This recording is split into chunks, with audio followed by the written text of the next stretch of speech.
You need to learn how to do this on the electric guitar. One of the most classic electric guitar techniques is using an octave shape to boost up your leads.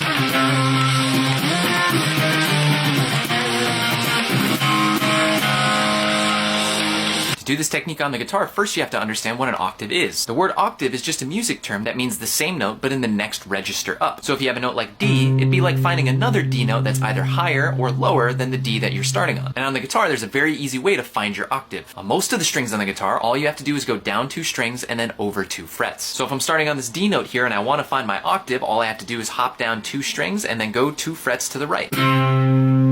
Now remember, because all an octave is doing is doubling up the same note that you're already playing, it can be thought of as a lead guitar technique, like you're playing a guitar solo, because you're really only playing one note at a time. So don't think of them as chords, think of them as a way to build melodies. So how can you use them to build melodies? Well, since it's really just a single note that's doubled in 2 places, you can start thinking in scales. I was just playing along with a minor backing track, and to match it, I was using my octaves but playing a minor scale so that it fit with the track.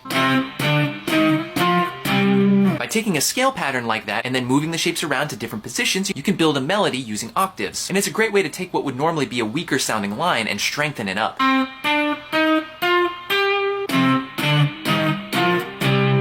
Which means, of course, it's used in a lot of rock, punk, and metal music. But don't let it stop you from using it for other types of genres. That layered octave sound can actually be really beautiful.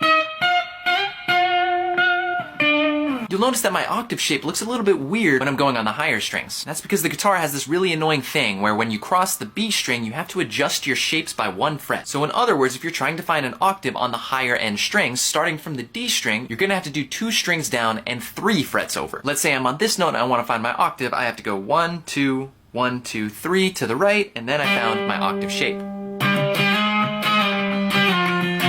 Same thing on the bottom 3 strings, 1, 2, 1, 2, 3. Because octaves often give you the impression of a chord using multiple fingers, these shapes are strummed very often. You might wonder, with only 2 strings that you're allowed to play, how you're able to strum octave shapes. Well, it's with this little trick that I call selective muting. See, if we're playing an octave on the 5th fret of the A string and the 7th fret of the G string, we're not technically allowed to play the E, D, B, or high E strings. But you still want to be able to strum all 6 strings.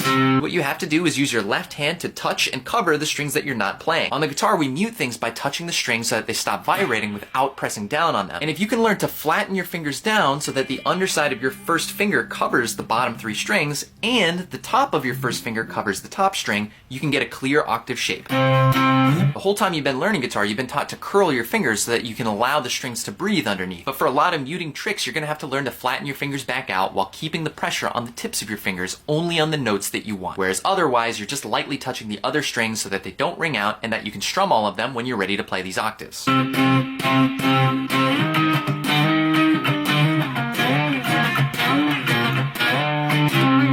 Octaves can be a really fun technique to add to your improvisation and your practice. So go out there, try them out, and let me know what you think in the comments below. Make sure to follow this channel for more guitar tips, and I'll see you guys next time.